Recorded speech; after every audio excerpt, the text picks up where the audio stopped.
할렐루야. 하나님께 영광 올려드리겠습니다. 감사합니다.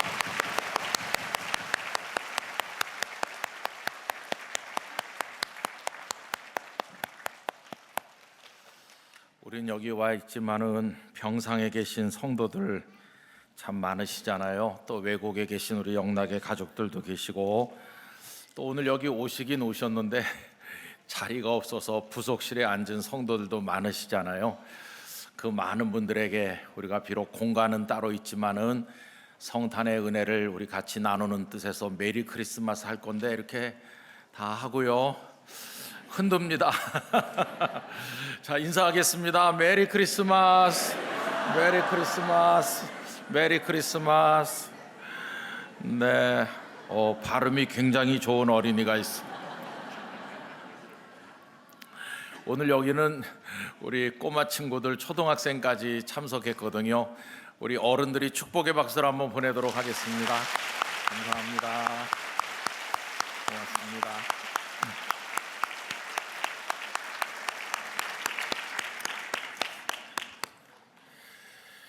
근데 여러분, 성탄절 돼서 즐거우세요? 저는 잘 모르겠어요. 왜 이런 말씀 드리냐면은 어저께 이제 성탄 음악회를 했는데 다 끝난 다음에 찬양하신 분들하고 관계자들이 기념사진을 찍는데요, 우리 사진 찍는 집사님이 자꾸만 웃으라고 그러는 거예요. 웃어주세요, 웃어주세요. 그러는데 보니까 다 안 웃고 있거든요.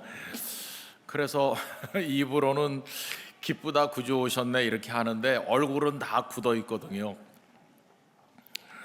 그래서 여러분, 성탄절이 기쁨의 날이긴 한데 어떤 분에게는 기뻐 보려고 노력하는 날 아닌가, 그런 생각이 들기도 해요. 참 마음 아픈 일들이 많기도 하죠.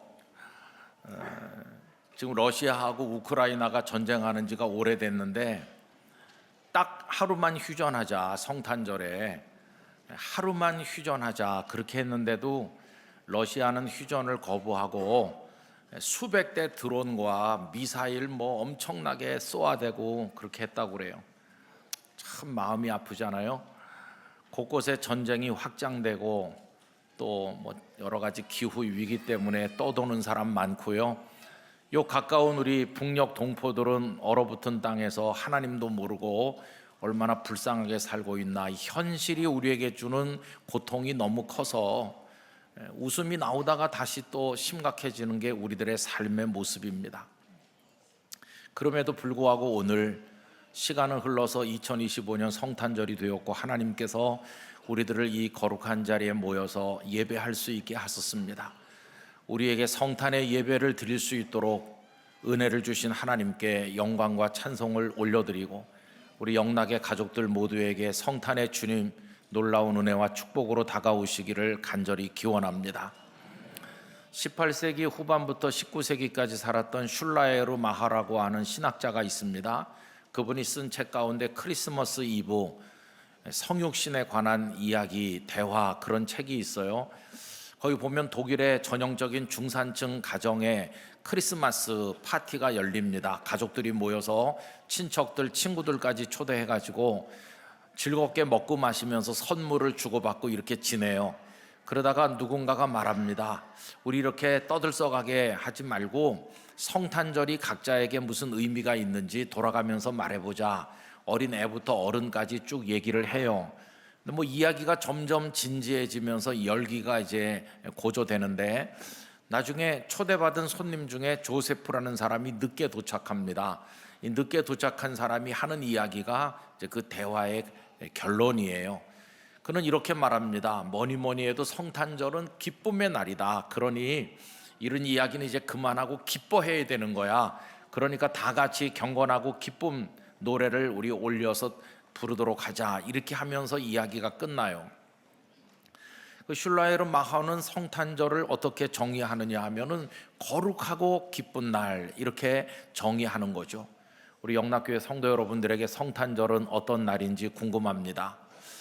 여러분, 언젠가 초등학생들에게 성탄절 그러면 제일 먼저 생각나는 게 뭐야? 이렇게 물어봤더니 예수님이라고 대답한 사람은 10명 중에 7명도 안 됩니다. 나머지 대부분은 산타클로스, 선물, 트리 이런 걸 얘기했어요. 근데 여러분, 그건 철없는 어린아이들이라 그럴까요? 오히려 어른들이 더합니다. 이 지구촌에서 12월 25일은 그냥 하루 노는 날로 전락해 가고 있고, 예수님 없는 성탄절을 지키는 사람들이 얼마나 많은지 말할 수가 없습니다. 성탄절은 우리에게 어떤 날인가 하는 이 질문은 그 책에서만 중요한 것이 아니라 우리 모두에게 중요한데, 그것은 교회 다니고 있는 사람들조차도 성탄절의 의미를 잘못 알고 있는 사람들도 많기 때문인 것이죠. 여러분, 오늘 읽은 누가복음 2장의 본문은 그런 의미에서 우리에게 성탄의 의미를 알려주기 때문에 대단히 중요한 말씀이라고 여겨집니다. 배경은 이렇습니다. 율법대로 하면 이스라엘의 아기가 태어나면 반드시 하나님 앞에서 정결 예식을 거행하도록 되어 있는데, 이제 요셉과 마리아도 탄생하신 예수님을 성전에 모시고 가서 정결 예식을 거행하게 되었습니다. 예루살렘 성전에 갔을 때 거기 경건하고 의로운 한 노인을 만나게 되었는데, 시므온이라는 노인을 만났어요. 이 시므온이 아기 예수님을 만나서 품 안에 안고 격동을 이기지 못해서 하나님 앞에 찬송을 올려드렸는데, 오늘 읽은 본문은 바로 시므온의 찬송 내용입니다. 이 시므온의 찬송 속에 성탄의 의미가 무엇인가 하는 것이 고스란히 집약되어 있는 것을 볼 수가 있죠. 이 시므온이 예수님을 만나는 장면을 누가복음 2장 25절 이하가 이렇게 말씀했습니다. 예루살렘에 시므온이라 하는 사람이 있으니 이 사람은 의롭고 경건하여 이스라엘의 위로를 기다리는 자라. 여러분, 이 대목을 주목하시기 바랍니다. 시므온은 그 세상에서 어떤 사람으로 존재하고 무엇을 기다렸나? 의롭고 경건한 사람으로 살아갔을 뿐만 아니라 이스라엘의 위로를 기다리며 살았다. 이 대목에 우리가 좀 관심을 가지길 원하는데요, 계속 읽습니다. 성령이 그 위에 계시더라. 그가 주의 그리스도를 보기 전에는 죽지 아니하리라 하는 성령의 지시를 받았더니 성령의 감동으로 성전에 들어가매 마침 부모가 율법의 관례대로 행하고자 하여 그 아기 예수를 데리고 오는지라. 이래서 예수님을 딱 만난 거죠. 그리고는 하나님을 찬양했어요. 이 시므온의 짧은 노래 속에 담겨있는 성탄의 의미는 무엇일까요? 첫째, 시므온에게 성탄은 묶여있던 것에서 풀려나고 노여나는 자유로 다가왔습니다. 여러분, 오늘 말씀 29절을 보세요. 주제여 이제는 말씀하신 대로 종을 평안히 놓아주시는도다. 놓아주신다, 놓여졌다, 풀려졌다, 이것은 무엇인가 결박당하고 억눌려 있었는데 자유를 얻게 되었다, 그런 뜻입니다. 그러면 도대체 시므온은 무엇에 묶여있고 눌려 있었을까요? 이 시므온은 식민지 백성입니다. 그 당시 이스라엘은 로마의 속국이라는 거 아시잖아요. 우리도 옛날 일본에게 만 35년 동안을 지배받았는데, 저를 포함해서 이 자리에 계신 대부분은 그때 일을 잘 모릅니다. 나라가 있어도 연약한 나라는 서름을 당하는데, 아예 그 나라마저도 없는 백성 얼마나 비극적인 삶을 살겠습니까? 이때 이스라엘은 로마의 식민지였습니다. 뿐만 아니라 그 약탈을 견디면서 하루하루 버티는 것도 힘든 가운데 그들의 눈물을 닦아줄 이들이 아무도 없는 것이죠. 그때 예루살렘 성전이 건재했고 그 성전에서 제사는 드려졌고 율법의 규정을 따르는 성전 종교가 있기는 했지만, 그 성전 종교 지도자들은 관료화된 엘리트들로서 자기들의 부귀영화만을 추구했지 백성들의 마음에 다가가지도 못했고 눈물을 닦아주지도 못하였습니다. 그 속에서 백성들은 허덕이면서 유랑하면서 하루하루를 고통 가운데 살아야만 했던 것이죠. 시므온도 탄식하는 눈으로 세상을 바라보았습니다. 도대체 언제까지 이 세상은 이렇게 고통의 세상이어야 되나? 하나님, 우리를 언제 건져주실 겁니까? 그러면서 그가 기다린 것은 아까 우리가 읽은 말씀처럼 이스라엘의 위로가 임하는 그때를 그는 기다리고 있었던 거죠. 이제 그는 노인이 됐어요.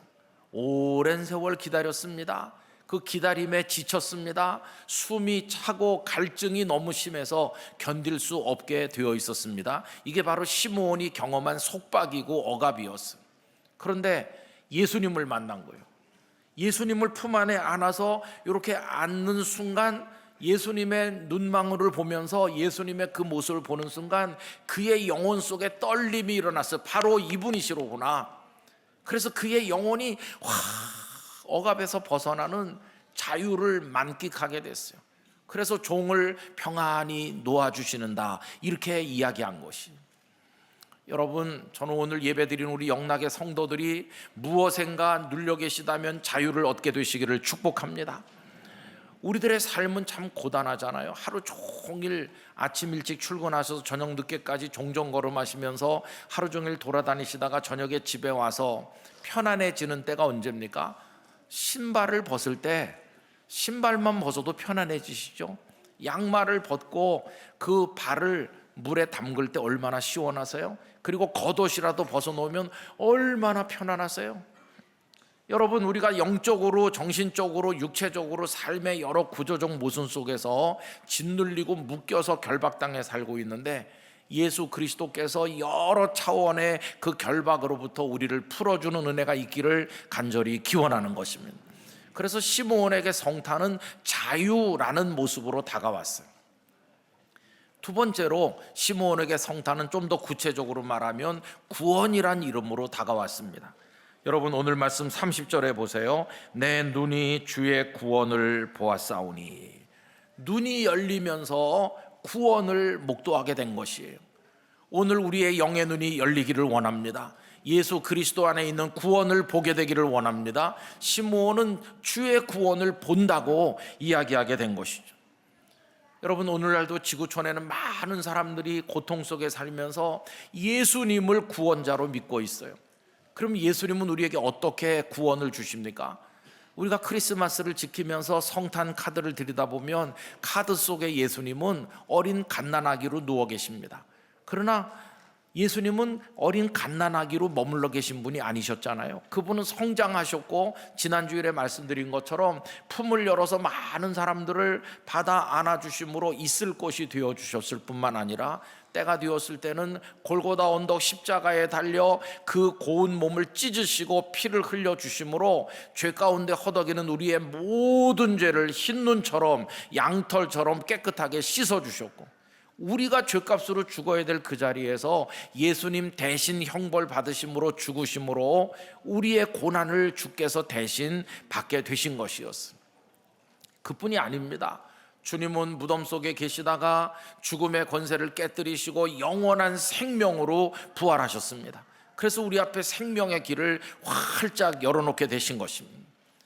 그리고 그 복음의 길, 생명의 길로 초대받은 사람들이 더 이상 사단의 권세 아래 억눌리지 아니하고 하나님의 아들과 딸이 되고 영원한 생명의 권세를 누리게 하여 주신 거, 이게 바로 예수님께서 우리에게 주신 구원의 은혜인 것입니다. 그러므로 성도 여러분, 이제는 이 거룩한 자아를 가지고 살게 되시기를 바랍니다. 우리는 더 이상 예수님 안에서 죄인이 아닙니다. 우리들은 이제 용서받은 하나님의 자녀가 됐습니다. 어떤 상황 어느 곳에 가서도 나는 구원받은 하나님의 아들이요 딸이다, 이 자아를 가지고 당당하게 살아가시게 되기를 원합니다.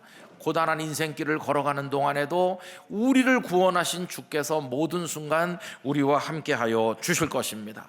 이것이 바로 예수께서 우리에게 주신 구원의 은혜인 것이죠.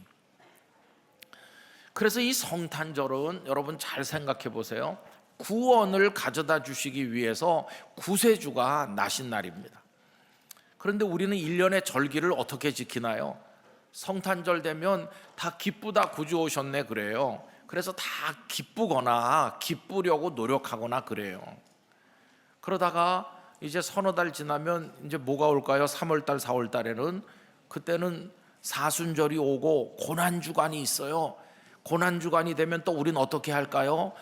좀 슬퍼해야 될 텐데, 예수님 날 위해 십자가 지고 죽으셨는데 눈물을 좀 흘려야 되는 거 아닌가? 또 그때는 슬픔의 절기로 맞이하는 거예요. 여러분, 성탄절은 기쁘고 고난주간은 슬프고 그런 것일까요? 그렇지 않습니다. 20세기의 위대한 신학자 중 한 사람인 칼 바르트는 말하기를, 예수님의 고난은 이미 성탄에서부터 본격적으로 시작되었다고 이야기하였습니다.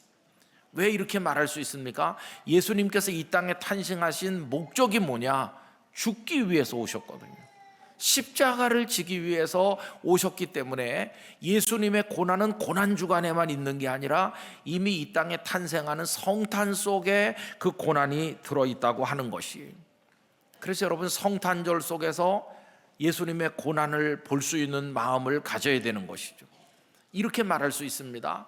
우리의 마음 속에 예수님의 십자가라고 하는 거친 나무가 있지 않으면 성탄 틀이라고 하는 나무를 품을 수가 없는 것이에요. 우리의 마음 속에 예수님께서 죽어 들어가신 무덤에 꿇어 엎드리고 주님, 내 죄 때문에 죽으셨네요, 이렇게 할 수 있는 마음이 없다면 탄생하신 예수님이 계신 마구간을 찾아갈 수 있는 자격도 없다는 것이에요. 왜냐하면 고난을 위해서 예수님은 이 땅에 탄생하여 오셨기 때문입니다. 그래서 여러분, 성탄절을 맞이하는 방법은 단순히 기뻐하는 것만은 아니에요. 주님 왜 우리를 위해 이 땅에 오셨나를 깊이 생각하면서 나 때문임을 알아야 돼요. 내가 죄인이기 때문이다. 내 죄를 위해서 주님 이 땅에 오셨다. 그래서 이 성탄절은 진정한 의미의 회개가 있는 절기이어야 된다는 것이. 근데 여러분, 이런 얘기 들어보셨어요? 요즘에 교회에는 죄인이 사라지고 있다. 죄인이 사라지고 있다는 말은 주님의 보혈로 씻김 받았기 때문에 죄인이 사라진다는 그런 긍정적 차원의 말이 아니고요, 비아냥되는 말이에요. 본래 교회라고 하는 것은 하나님 저 어쩌죠? 저 같은 죄인도 용서받을 수 있나요? 이 죄인을 어떻게 하면 좋을까요? 그러면서 와서 탄식하고 회개하고 그렇게 엎드리는 곳이고, 그들이 주님의 십자가 보혈로 씻김을 받아서 하나님의 자녀로 변화돼가는 그런 곳이 교회인데, 오늘날 교회에는 자신을 죄인이라고 고백하는 사람이 점점 없어지고 있다는 거예요. 예수님의 비유 속에 어느 날 성전에 두 사람이 기도하러 올라가죠. 한 사람은 세리고 한 사람은 바리새인인데, 이 세리는 고개를 들지도 못해요. 하나님 앞에 너무 부끄러워서 가슴을 치면서 주여 나는 죄인입니다 이래요. 그런데 나머지 한 사람 바리새인이죠. 이 바리새인은 하늘을 들어서 바라보면서 자신이 얼마나 금식하고 11조를 드리는 율법을 잘 지키는 사람인지를 떠버리고 자랑하면서 저 세리처럼 살지 않는 것에 대해서 감사하다 이른다고 그랬잖아요. 여러분, 오늘의 교회에는 가슴을 치는 세리 같은 사람은 거의 다 사라지고 없고, 다 바리새인처럼 자기 의의를 자랑하는 사람들이 가득하다. 그래서 언뜻 보면 구원받을 필요가 없어 보이는 사람들, 애초에 구원이 필요 없을 정도로 완벽한 사람들만 모인 곳이 아닌가, 그렇게 교회가 이상해지고 있다는 거예요. 그럼 여러분, 자기 자신을 구원받을 필요가 본래 없는 사람인 것처럼 자부하는 그런 사람들에게 성탄절은 무슨 의미가 있을까요? 죄인들을 위해 죽으러 오신 성탄절인데 구원의 필요가 없는 것처럼 떠버리고 자랑하는 교만한 사람들에게 성탄절은 무슨 의미가 있을까? 그건 단지 반짝이는 장식 앞에서 사진 한 컷 남기는 절기, 그걸로 전락해버리고 말았다고 하는 것이. 성도 여러분, 어떤 분의 말씀처럼요, 탄생하신 예수님의 그 고운 모습, 아기 예수님의 그 모습, 그 맑은 얼굴에서 가시면류관 쓰시고 피가 흐르면서 얼굴이 고통으로 이지러지신 그 예수님을 볼 수 있는 눈이 있어야 된다는 것이.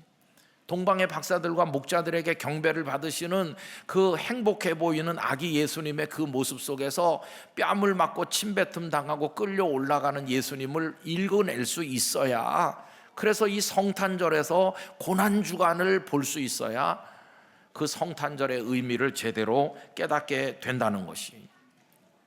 저는 우리 영락교회 성도들이 기쁨의 성탄절을 맞이하지만 그 속에 우리의 죄 때문에 오신 주님의 그 뜻을 기억하는 마음이 있기를 원합니다. 다 내 죄 때문에 주님이 오셨다, 이 마음을 가지길 원합니다. 우리를 거기서 건져주신 게 구원이고 이스라엘의 위로인데, 그런데 오늘 시므온은 뭐라고 계속 노래하냐 하면 이게 싸구려 선물이 아니라는 거예요. 여러분, 오늘 말씀 31절에 보면 이는 만민 앞에 예비하신 것이요 라고 했죠. 예비했다는 게 뭡니까? 준비했다. 얼마나 오래요? 가장 오래된 선물이 바로 예수님을 통해 주신 구원의 선물이에요. 가장 오래전부터 준비하셨어요. 구약 성경을 읽어보면 인간이 죄인이 된 그 다음부터 하나님 우리를 구원하기 위해서 구원의 마스터 플랜을 다 준비하셨고 선지자들을 통해 다 예언하셨어요. 처녀의 몸에 탄생하실 거, 베들레헴에서 나실 거 다 말씀하시고, 때가 찼을 때 한치의 오차도 없이 예수님은 이 땅에 탄생하셨고 베들레헴에서 나셨고, 그리고 나사렛에서 자라시고 십자가를 지시고 죽으시고 부활하셨어요. 예수님을 통한 구원의 선물이라고 하는 것은 이 세상에 존재하는 모든 선물들 중에 가장 정성이 담긴, 가장 오래 준비한 선물이라는 걸 알 수 있어요. 여러분, 하나님께서 이렇게 예비하셨다는 건 뭘 뜻하는 겁니까? 하나님의 우리를 향한 마음이 진지하다는 걸 뜻하는 것이에요. 하나님은 거기 당신의 진지한 마음, 진실, 참된 사랑, 참 마음을 다 담으신 것이에요. 여러분, 생각을 해보세요. 어떤 사람이 선물을 준비하는데 이걸 몇 달 전부터 직접 깎고 만들고 다듬어 가지고 손때가 묻고 눈물과 마음이 담긴 정성껏 선물을 준비한 거랑 그 집에 가다가 상점에서 갑자기 산 거랑 어떤 게 그 마음이 담긴 겁니까? 하나님께서 우리에게 주신 이 구원의 은혜 속에는 하나님의 진지함이 담겨 있어요. 하나님 우리를 값싸게 대하시는 분이 아니고 최고로 대우하시면서 최고의 선물을 준비하신 거예요. 예수님 이 땅에 계실 때 언제나 건성으로 농담하듯 말씀한 적이 없습니다. 예수님은 간절하게 이 말씀을 듣는 이들이 변화되길 원해서 내가 진실로 너희에게 이르노니, 예수님은 진심을 다해서 말씀했어요. 여러분, 지금도 하나님께서 우리를 그렇게 대하고 계시다는 사실을 아셔야 됩니다. 그분은 늘 진심이에요. 그 속에 진정성이 있어요. 그럼 이제 우리는 어떻게 주님을 대해야 될까요? 신앙생활은 취미생활이 아닙니다. 그냥 하다가 관둬도 되는 게 아닙니다. 내 기분과 컨디션에 따라서 어떤 때는 하나님을 부르다가 어떤 때는 뒤돌아서다, 그런 거 아닙니다. 여러분, 하나님을 대하는 영락교회 성도들의 마음도 진정성으로 가득하기를 기원합니다. 간절해야 됩니다. 진실이어야 됩니다. 오늘 우리가 드리는 사랑의 고백과 신앙 고백이 우리 생의 마지막 순간까지 변함없이 어떤 상황, 어떤 역경 속에서도 똑같이 하나님 앞에 올려지기를 기원합니다. 우리도 진심으로 하나님을 대해야 되는 것이, 그분이 진심으로 우리에게 다가오시니까 우리도 진정성을 가지고 하나님 앞에 나가야만 된다는 것이에요. 더군다나 이 구원의 은총이라고 하는 것은 진정한 빛으로 세상에 임했습니다. 여러분, 32절 앞부분에 보시면 뭐라고 그랬나요? 이방을 비추는 빛이다. 여기 이방은 세상이라고 생각하셔도 돼요. 온 세상에 빛으로 오셨습니다. 그럼 이 세상은 어떤 세상이었나요? 어둠의 세상이었어요. 빛이 없는 세상인데 이방을 비추는 빛으로 오셨어요. 여러분이 시므온이 사실 때 세상은 어떤 세상인가요? 로마가 천하를 지배하던 세상이에요. 그러면 그때는 어떤 세상입니까? 정치적으로 군사적으로는 로마가 장악하고 있어요. 그러나 일반 사람들의 삶 속에 작용하는 어떤 문학이나 철학이나 언어나 이런 것들은 그 이전에 있었던 그리스 제국, 헬라 제국의 그리스적 문화가 계속 이어져 내려가고 있어요. 그래서 이 두 개를 합쳐서 그리스 로마식 문화, 문명 이렇게 말하잖아요. 그레코 로만 컬처라고 그래요. 그러면 그리스 로마의 문명, 문화 이런 것들이 응집되어 있는 엑기스가 뭘까요? 그게 초등학교 때부터 선생님들이 많이 읽으라고 권했던 그리스 로마 신화입니다. 그리스 로마 신화를 저도 여러 번 읽었는데 저는 개인적으로 필독서에서 빼야 된다, 그렇게 생각합니다. 왜 그러냐면 그리스 로마 신화가요, 뭔지 아세요? 그게 막장 드라마거든요. 막장 드라마가 뭔지를 알기를 원하시면 TV 채널을 돌리고 있으면 되는 게 아니라 그리스 로마 신화 그거 보면 그게 막장이에요. 여러분, 신 그러면 우리는 어떻게 생각합니까? 높은 곳에 고결하게 계시고 모든 면에서 완전하신 그런 신을 생각하잖아요. 근데 그리스 로마 신화 속에 나오는 신들은요, 정말 막장 인생 비슷해요. 왜 그러냐면 인생들의 그 추한 모습이 신들의 이름으로 투영된 게 그 신화거든요. 그 신들은요, 욕망을 가집니다. 신이. 그래서 막 가지고 싶어 해서 시기하고 질투하고 미워하고, 그리고 전쟁도 하고 죽이기도 하고 간음도 하고 온갖 거 다 합니다. 그러니 막장 드라마죠. 그때 신들은 그랬어요. 그 신들이 지배하는 세상은 그랬어요.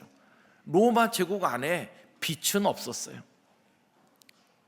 그들의 신전에 가면 매춘부들이 있어서 육체적 쾌락을 신의 이름으로 제공하고 향락에 빠져서 뒹굴었어요. 그게 로마 세계였어요. 거기 무슨 빛이 있습니까? 사람들은 거기 지쳤어요. 어느 날 예수님을 전하는 사람들이 등장했습니다.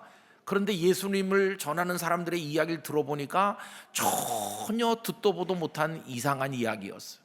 그들이 전하는 이야기는 그들이 알던 신과 전혀 다른 신이 계시다. 그분은 하나님이신데 그분은 거룩하기 이를 데 없고 완전하신 분이시고 우리를 사랑하시는데 죄인을 사랑하셔서 구원하기 위해서 독생자를 십자가에 죽도록 던지기까지 했다. 하나님이 희생해서 인간을 구원한다고 하는, 그들이 알던 신은 인간을 희생하고 인간에게 뭔가를 받아내는 신인데, 하나님은 당신을 세상에 주셔서 인간을 구원하는 이상한 하나님이었어요. 이게 진짜 빛이다. 생명이 여기 있구나. 그래서 소수의 사람들이 과거를 떠나서 예수 그리스도의 빛 아래로 나오기 시작했어요. 예수님의 사람이 되고 하나님의 자녀로 사는 삶은 과거와는 너무도 달랐어요. 과거에는 육체적 쾌락 속에 세상의 향락 속에 살았지만 그리스도의 뒤를 따르는 삶은 경건과 절제를 요구했고 정직한 삶과 깨끗한 삶, 사랑의 삶을 요구했어요. 그들은 늘 부족했어요. 그러나 풍성했어요. 그들은 늘 핍박받았지만 그러나 행복했고 어려움을 겪었지만 늘 감사하면서 고단한 나그네 인생길을 예수 그리스도와 함께 걸어가는 사람들이었어요. 빛으로 나오는 빛의 자녀들의 삶이 등장하기 시작한 것이에요. 오늘 이 땅에 존재하는 참 그리스도인들은 그 빛으로 나온 하나님의 사람들인 줄로 믿습니다. 지금도 생명의 빛이 온 세상 어두운 구석을 밝히고 이 전쟁과 재난이 가득한 살기 힘든 세상에서도 그 빛에 둘러 비추음을 받는 사람들이 용기를 가지고 생명의 길을 걷게 됐는 줄로 믿습니다. 뿐만 아니라 그 다음에 보면 시므온은 주의 백성 이스라엘의 영광이라고 32절 후반부에서 얘기하죠. 여러분, 예수 그리스도 영광으로 우리에게 오셨어요. 이스라엘 백성들은 메시아를 배출한 민족이라고 불리고 있습니다. 그런데 여기서 말하는 이스라엘은 아브라함의 피를 받은 저 중동 땅에 살고 있는 그 이스라엘 백성을 말하는 게 아니라 예수 그리스도를 믿는 오늘 우리를 말하는 것이, 우린 영적 이스라엘로 새로운 하나님의 백성이 된 사람들이에요. 그런데 예수 그리스도가 우리에게 영광이시다. 여러분, 이 땅에서 우리는 여러 가지 영광을 맛봅니다. 합격의 영광, 결혼의 영광, 성공의 영광, 돈을 모으는 영광, 출세의 영광, 여러 영광들을 맛보지만 이 세상에 있는 모든 영광을 다 합친 것도 예수 그리스도의 영광과 비교할 수 없는 줄로 믿습니다. 예수님은 이 땅에 사는 우리에게 영광이 되실 뿐만 아니라 예수 그리스도 안에서 얻는 영광은 천국으로 영원히 이어지는 영광이니 그분은 우리에게 영광으로 다가오셨다. 우리 영락의 모든 성도들이 예수 그리스도를 빛나는 영광의 관처럼 쓰고 이 땅을 살아가시게 되기를 축원합니다.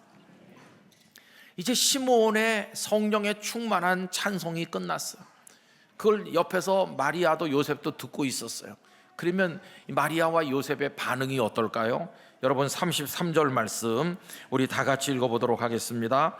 그의 부모가 그에 대한 말들을 놀랍게 여기더라. 아멘. 여러분, 이 말이 이게 잘 이해가 되세요?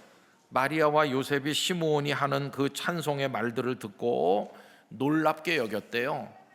왜 놀랐을까요? 오히려 당연하게 여겼다, 이렇게 번역돼야 맞는 거 아닐까요? 한번 생각해 보세요. 지금 예수님을 시므온은 처음 보는 거예요. 처음, 그죠? 그런데 마리아와 요셉은 어떻습니까? 마리아와 요셉은 성탄 사건에 제일 먼저 연결된 사람들이에요.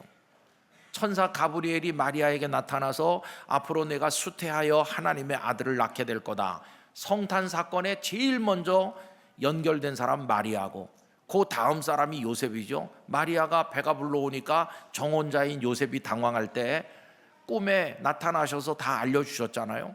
그 두 사람은 성탄 사건에 일찍부터 참여한 사람들이에요. 그러다 나중에 동방의 박사도 왔고 목자들도 왔고 다 왔고, 그리고도 지금 시간이 지난 다음에 성전에서 시므온은 아기 예수님을 처음 보는 거예요. 그러면 마리아와 요셉은 시므온이 그렇게 노래하면, 어르신 그렇습니다, 우린 이 아기가 하나님의 아들이고 지금 찬송한 것보다 더 놀라운 분이라는 걸 우린 이미 다 알고 있습니다, 이렇게 당연하다는 반응을 보이는 게 맞는 것 같잖아요. 그런데 이 마리아와 요셉이 왜 놀랐을까요? 마리아와 요셉이 알고 있는 예수님은 요만한 예수님이라면, 시므온의 찬송 속에 등장하는 예수님은 이만한 예수님이기 때문이에요. 무슨 얘기냐 하면, 예수님을 자신의 몸으로 낳은 마리아도, 그 양부 노릇을 하는 요셉조차도 모르는 예수님의 더 놀라운 세계가 숨겨져 있었다는 거예요. 이들은 시므온의 찬송을 들으면서 이 아기가 그렇게까지 위대하신가? 미처 몰랐는데 하면서 놀란 것이, 여러분, 이건 거룩한 놀라움이라고 생각합니다. 마리아는 그 이후에도 계속 놀랐어요. 자신의 아들인 것처럼도 생각했지만 볼 때마다 놀라고 놀라요. 예를 들면 12살에 유월절을 맞이해서 예루살렘에 갔는데 율법 선생들과 마주 앉아 말씀하는 걸 보고 깜짝 놀랐어요. 이런 예수님이시구나. 나중에 메시아가 되신 다음에 다니시면서 하신다는 말씀, 행하시는 일들, 병든 자를 고치고 죽은 자를 살렸다, 이런 얘기 들을 때마다 마리아는 놀라고 또 놀라는 거예요.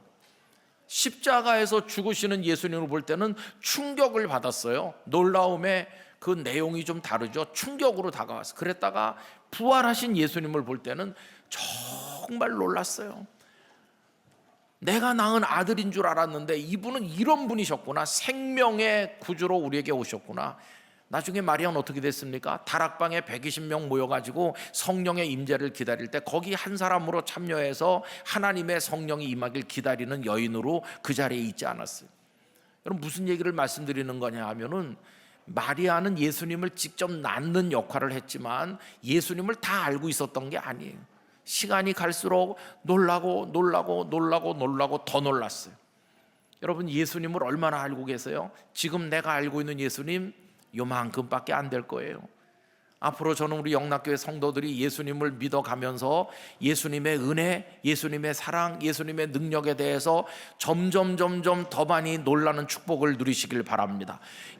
이런 분이셨구나, 나를 이렇게 사랑하시는구나. 매일같이 놀라는 기쁨 속에서, 주님의 그 풍성함 속에서 우리가 살게 된다면 얼마나 기쁘고 감사한 일일까요? 이것이 시므온의 찬송 속에 나타난 성탄의 의미였어요. 여러분, 그분은 묶인 것을 풀어주는 자유로 오셨고 구원으로 오셔서 그들을 위로하시는데, 우리를 죄와 사망과 사탄의 손에서 건져 구원하시고 우리 삶의 참된 빛으로 오셨고, 그리고 그 속에 영광이 담겨 있는데 세상의 영광과 비교할 수 없고, 그리고 그분은 보면 볼수록, 알면 알수록, 그분과 함께 살면 살수록 더 놀랄 일이 많은 무한한 주님으로 우리 앞에 오신 분이세요.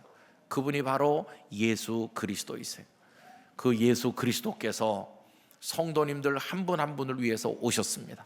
그 예수님의 은혜와 평강이 여러분의 남아있는 인생길, 여러분의 가정, 여러분들의 삶의 터전에 함께 하시기를 기원하고, 저 북녘 땅 얼어붙은 땅에도 임하기를 간절히 기원하고, 우리가 이 땅에서 예수 안에 살다가 영원한 생명의 나라로 이르게 되기를 간절히 기원하는 것입니다. 다시 한번 구주 성탄의 축복을 성도님들에게 기원합니다. 기도하겠습니다. 거룩하신 아버지 하나님, 허덕이는 백성들에게 우리 주님은 구원자로, 생명으로, 빛으로, 영광으로 오셨습니다. 시므온의 찬송 속에 담겨있는 그 놀라운 내용들이 오늘 우리에게 그대로 이루어지는 줄로 믿습니다. 주님 영접합니다. 우리의 주님이 되어주셔서 감사합니다. 진지하게 주님을 사랑하겠습니다.